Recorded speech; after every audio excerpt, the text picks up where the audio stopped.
Pac went out like a straight up G, man. It wasn't no fear in his eyes. Your height don't fit, your skin complexion don't fit, your accent don't fit, nothing. Like the dudes that I ran into on that evening, they was hungry. Your whole MO, it just don't fit. And I don't see where you was there, because I was there.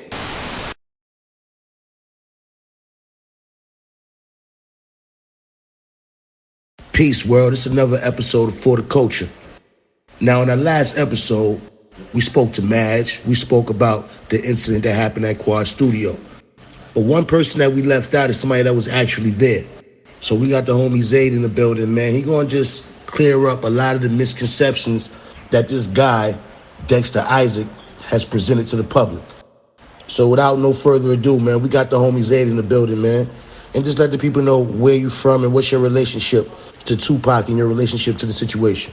Yo, what's good? This is Zayd, man. What up? Info Moms, what's the deal, man? Look here, man. There's a lot of dudes out there running their mouth, you know what I mean, talking like they know what the deal is with this Pac shit.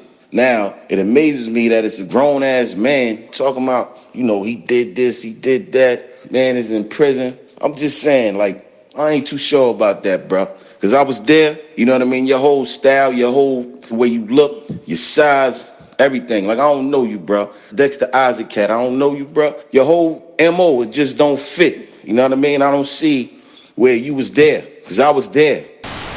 I don't step out my comfort zone for nobody. But at the end of the day, when lies is spoken and there's real men walking around disturbing the peace, a real man got to come up out of his little hole, you know what I mean, and set shit straight. Now, this cat is making allegations of the type of jewelry that he caught off of Pac. You know, it was a ring, it was a bracelet, that was like a handcuff.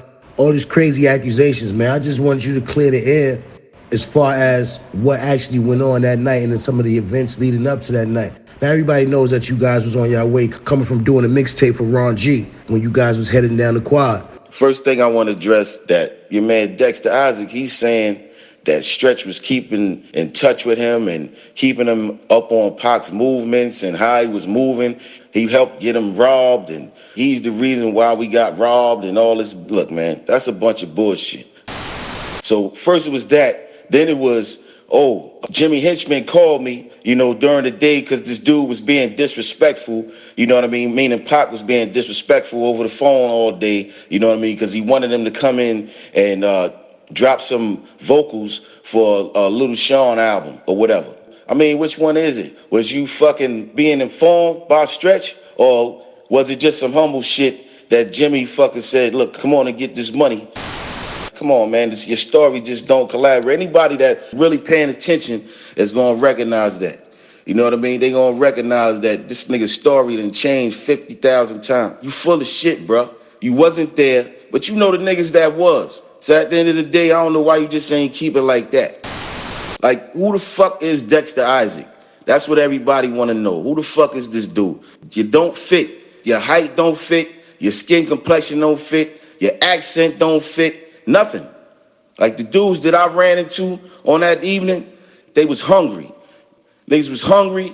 Niggas was fucking bummy for real. They had on army fatigues. And then I seen them a few years later with the same shit on. It was at least 2 years went by. And these dudes was still in the street doing the same shit, riding the subway. You mentioned something about y'all was in an MPV. You handed one dude this gun, you handed one dude this gun.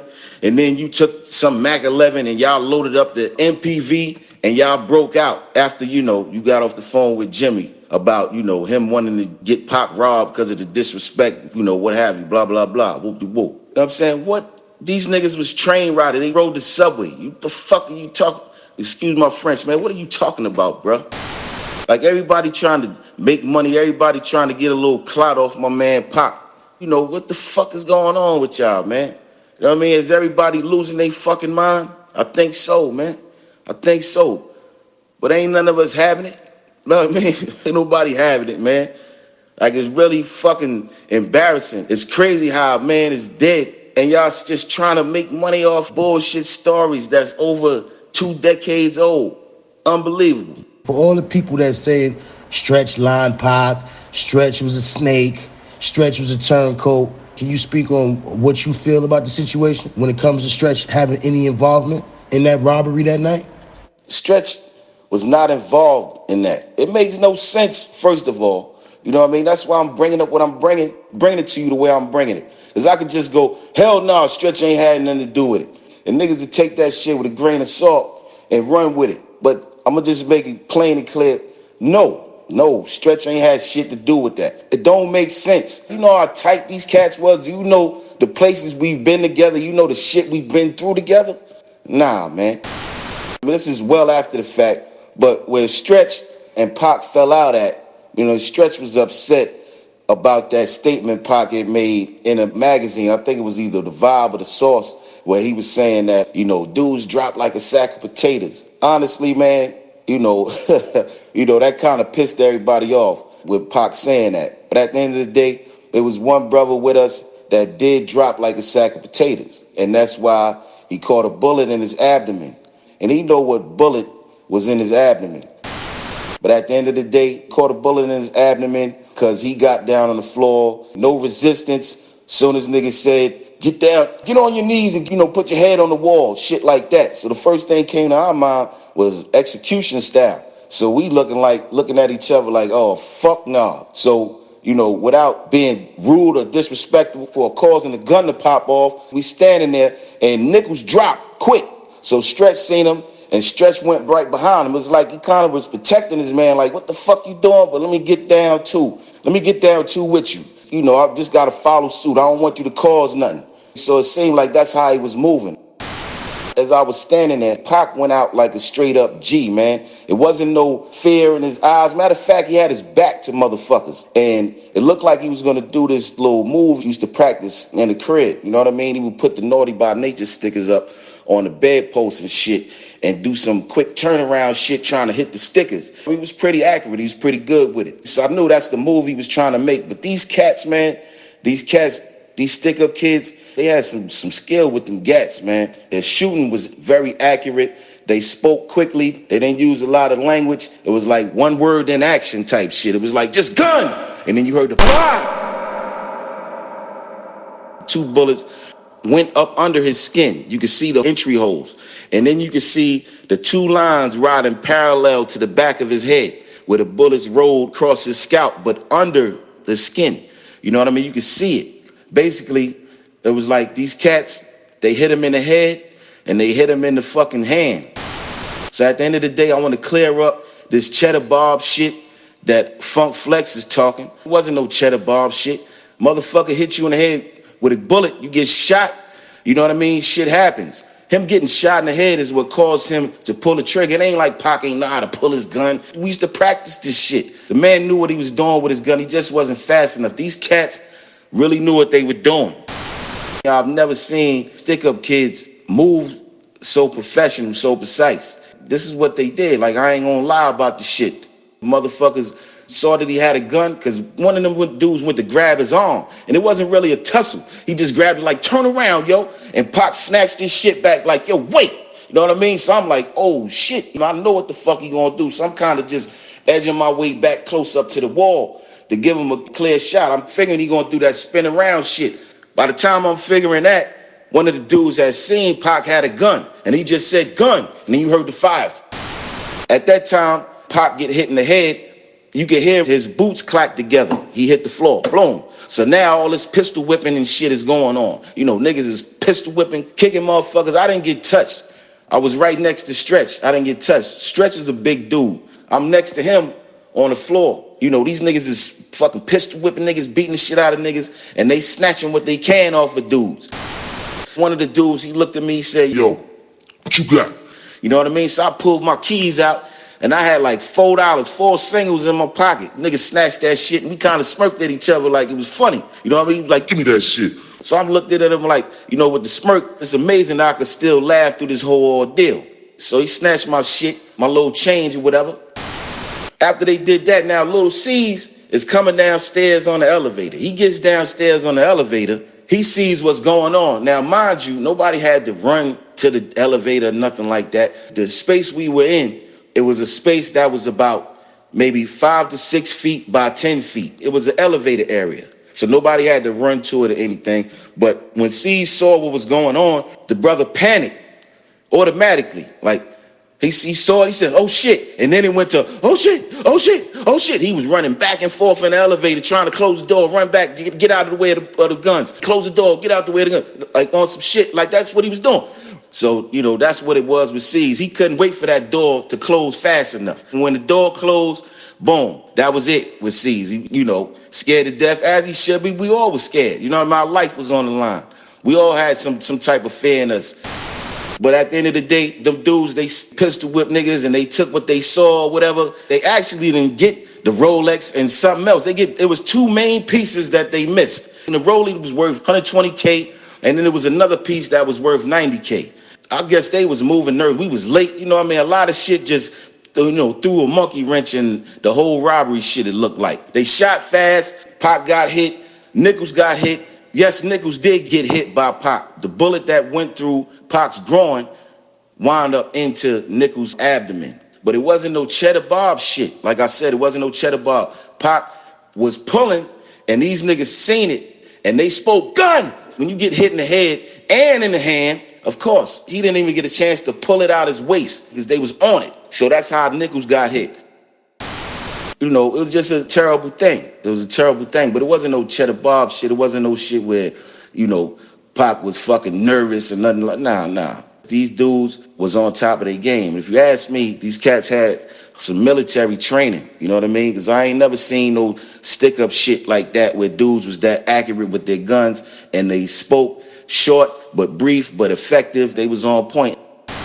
And neither one of them was fat. Neither one of them was big. Neither one of them could never be mistaken for light skin or fair skin at no time of the year. They was both dark skinned, black motherfuckers, dark as shit. Not tall. We all were the same height except for Stretch. Stretch was the only one that was taller than all of us in that lobby. He was the only one that was taller than all of us. Look, man, these niggas are the bummiest looking niggas ever, man. Like they had some motherfucking army registered, gear that they was running around robbing niggas for. They got their little murder training, how to kill and shit in the military, and they came out wilding. But Dexter Isaac is not one of those dudes. If you are one of those dudes, man, you need to, show some proof. Your accent, bruh, that shit neither one of them dudes, these was American dudes. Your accent is heavy. There's no way that you gonna talk like them dudes. There's no way that you gonna sound like them, look like them, nothing, man. I'm just going off of a picture, but brother, you look fucking tall as hell, man. You know what I mean? You look like you up there with Stretch. Yeah, you a big dude, but you ain't a big muscular dude like Muscle. You big fat. Like neither one of these dudes, that shit, they MO don't fit that. The description don't fit that shit. Anyway, Dexter Isaac, you a liar. Stretch, nah, man. Stretch ain't fucking set shit up. For what? We're gonna keep it real. We're gonna keep it real with each other. Pac, our man, our family, got hit in the head. So afterwards, yeah, he was talking a little crazy. And yeah, Stretch was upset about that shit. So that was their little discrepancy. It wasn't about nothing else. It wasn't about, oh, that nigga lined me up, that nigga set us up. Stretch wasn't about to jeopardize future he had or jeopardize the things he had going on musically. Zayd, a lot of these people from the outside looking in, everybody say what they would have did in this situation and what they would have did in that situation. But let me tell y'all something, man. What's the procedure when you got a gun in your face, man? Stop playing. That's a game fact. What's the procedure when you got a gun in your face? The procedure is self-preservation. You automatically go on to, self-preservation. You automatically move how you supposed to move to save your own ass. I don't give a fuck who you are.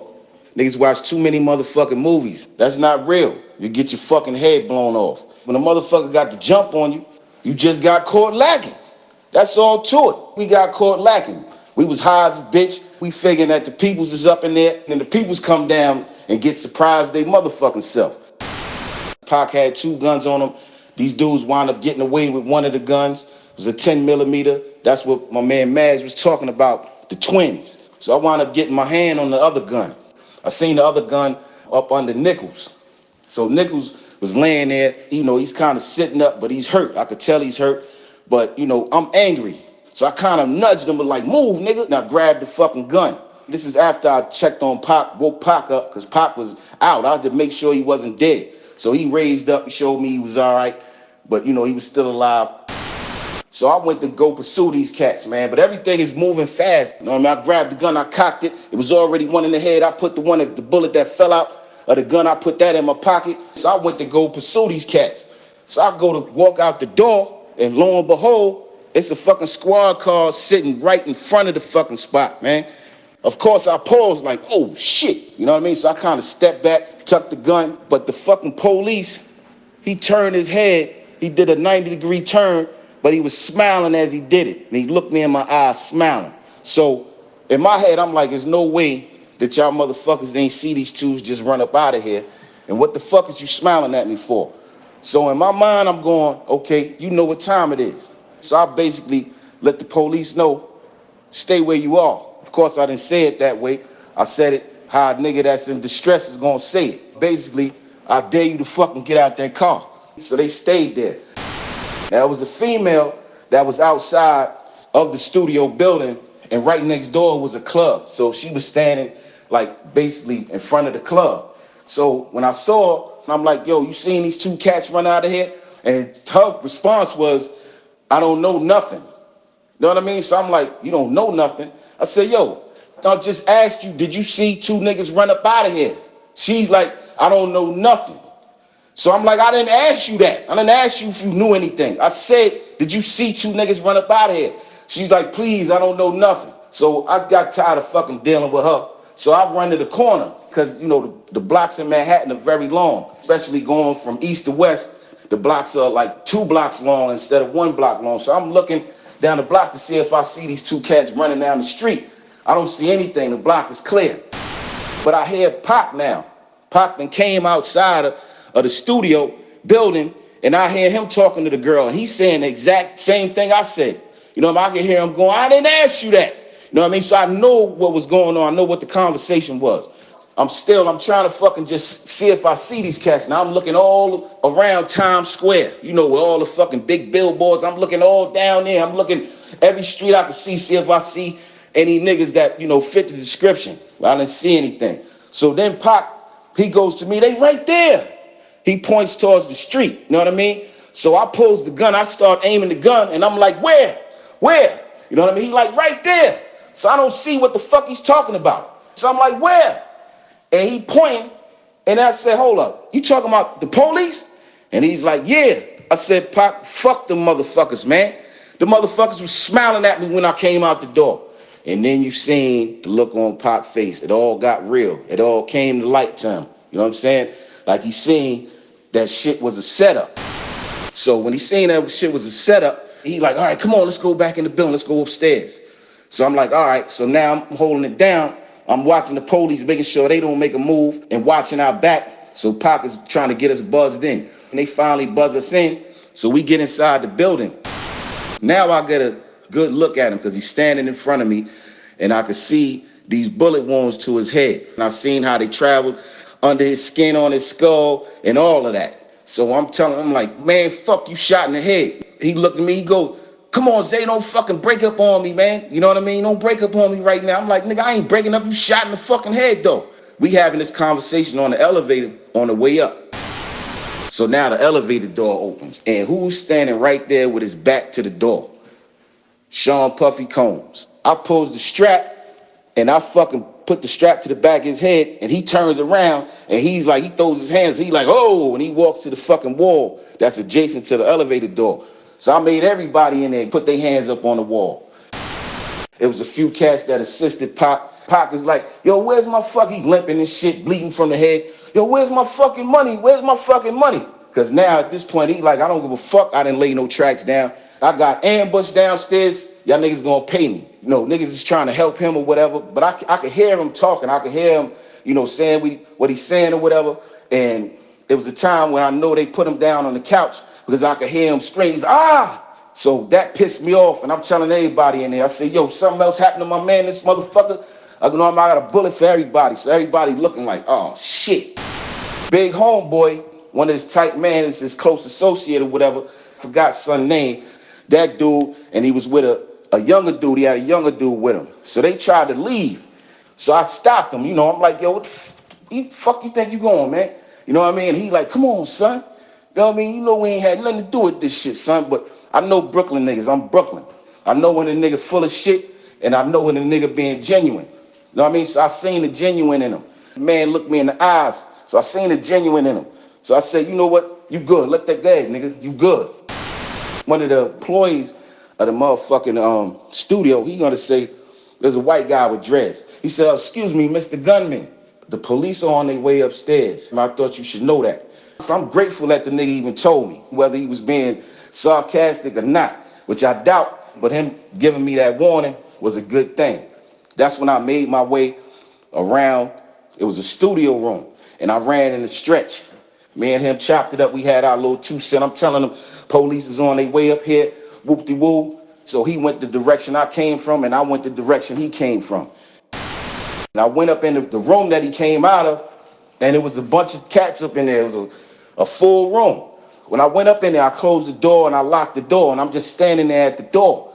And I got the gun on my waist, and you can see it. So everybody quiet. So I asked the engineer, I said, yo, it was a door in the back of the room, but it had an alarm, one of them push alarm joints. So I'm asking, usually, a lot of times them shits just be on the front thing. They don't fucking work. So I'm trying to find a way to get the fuck up out of there. I asked the engineer, I said, yo, man, that alarm on the door work? And he's like, I don't know, sir. I honestly can't tell you if it does or not. I'm like, all right. So I'm standing there and I'm trying to brainstorm on how to get the fuck up out of there. So then a dude kind of triggered me, kind of pissed me off. I didn't know the man. I couldn't tell you how he looked today. But one of the men in there said, yo, man, it's fucked up that we black and we can't, you know what I mean? I didn't let him finish the sentence. It just pissed me off. So I'm like, nigga, what? I said, yo, man, everybody get the fuck up out of here before I fucking start popping niggas. So niggas start clearing it out. Lil Sean is in the vocal booth, but he come up from out the vocal booth. I don't know if he was in there laying nothing or what, but he was in the area where the vocals get laid at. So he come, it's 2 doors you got to come through to come from behind there. So he came from behind there, so I stopped him, grabbed him up, put the gun to him and shit, and I'm like, yo, nigga, what the fuck is going on? Like I said, kicked everybody out of his session. Niggas got up out of there. They scrambled like roaches. They got the fuck up out of there. Anybody that was in there will know that that's a fact. So Lil Sean, he tried to get out of there as well, but I stopped him. Asked him, I questioned him, like, what the fuck is going on? And without hesitation, the man said, yo, I don't know what all these people here doing at my session. I don't know these people. You know what I mean? My sessions don't be like that. I don't usually have all these people here. I was wondering what the fuck was going on. The way he was speaking is like he knew it was some bullshit going on. I was kind of pissed at Lil Sean because in his first interview, he said something about, oh, this dude was scared to death. I wasn't scared of you, nigga. You know what I mean? I wasn't fucking scared of you. You was scared of me, nigga. You know what I mean? And anybody in that motherfucking room know I'm the one that kicked everybody out your fucking session. You was trying to leave, but everybody got to make themselves look like they some tough guy or whatever.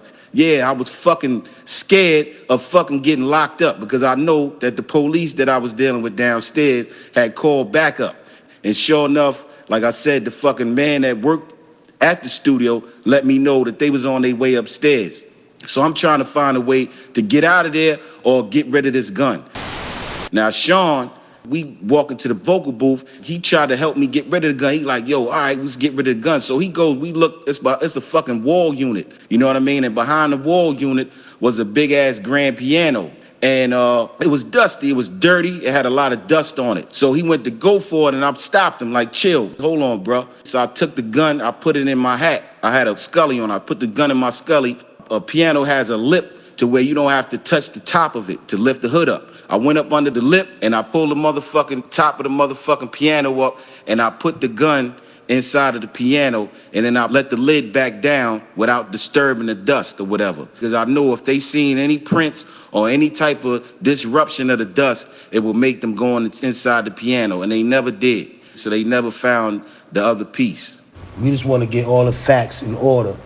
You know what I mean? Just so these guys got to tighten up, man. These guys continue with these lies and all these fabrications. You understand what I'm saying? Sean said some other shit that was totally inaccurate. There was no fear of you. You wasn't acting tough, motherfucker. You was humble. You sound like a humble dude, you know what I mean? The way you was expressing, you running around with Pac and Jack, and you seen how they was moving, and you was sitting in the back of the car scared because these niggas had guns and whoop-de-woo and this, what have you. You know what I mean? I ran with Pac all the time, same fashion, and none of us was scared of shit. We cut from different cloths, bro, and you don't know me from a hole in the wall to be talking about I'm in fear. I wasn't in fear of you, motherfucker. I was in fear of fucking going to prison. Wasn't nobody trying to get locked up for that bullshit. I do appreciate the help that you gave me. You helped me stash the gun. Yes, we did that. But it wasn't like you fucking like, yo, let me get that up off, Like, come on, you ain't even touched the motherfucking gun. If you're gonna say some shit, man, just be accurate. Don't try to make yourself look tough or none of that. It ain't about that. It's about telling the truth and about, exposing the grimy shit that we went through in our generation, man. And how we lost great ones behind the bullshit. This shit is about what Pac said about another man in front of other people. This man got upset about what he said, even though it was the truth and it was foul. But look, man, it ain't like he said this shit to the police and then he said it to our family in front of you. Basically, when he said what he said to our family in front of this cat, all of us was there. Stretch was there. Everybody and their mama was there. So Pac let us know, stepped away from dude, yo, man, stalled me out with that shit. So the brother sat there and, all of us was looking at him, me, Stretch, our elders, my family, all our parents is looking at him. And he just sat there. The man just sat there looking with a humble look on his face, but I knew what it was. Total opposite. The man is a real manipulator. But I don't knock him either, man. You survive the way you survive out here in these streets. You know what I mean? Today is a totally different day. But back then, dudes was moving the way they was moving, man. Now, Zayd, in your opinion, when Pac just blew him off in the courthouse, do you think that might have started the chain reaction to all the events that took place after that? Look, man, I'm gonna put it to you plain, man. Of course. What if it was you? You a gangster and a man just told the truth on you. But he ain't, it ain't like he snitched to the police. He just told his family. Stalled me out with that shit. And he let us know who actually, did whatever he was being accused of. So, yeah, that's what it was. That's the whole motive behind the shit. Absolutely. Now, another thing, I recall that you said that the shooters, when they saw that somebody had a gun, they yelled, gun. I've been in the streets, playing in and out the streets damn near all my life. I never heard no stick-up niggas yell gun. You know who I hear yell gun? Police niggas, man. Average niggas don't yell gun, bop, bop, bop, and start moving on shit. No, that don't happen in stick-ups, man. Stick-ups, niggas see a gun, bop, bop, bop, bop, bop. It ain't none of that gun and didn't react and all that. That's not civilian talk. Smart man. That's exactly what we were wondering. You know what I mean? What nigga screams gun? What stick-up kids scream gun? But like I said, I seen these dudes in the future, man. They had on the same exact gear. I bumped into them on the train. They didn't recognize me, but I recognized them.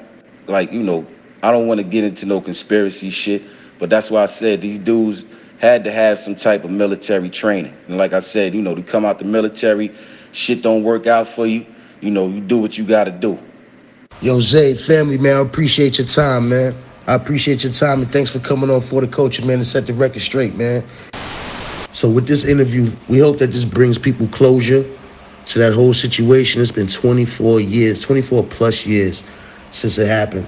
It's been all type of rumors floating around. It's been all type of speculations and people telling the story from their perspective. Well, we reached out to someone that was actually there, and they gave the story from their perspective. So hopefully this gives everybody some closure and people will be able to move on and close that chapter.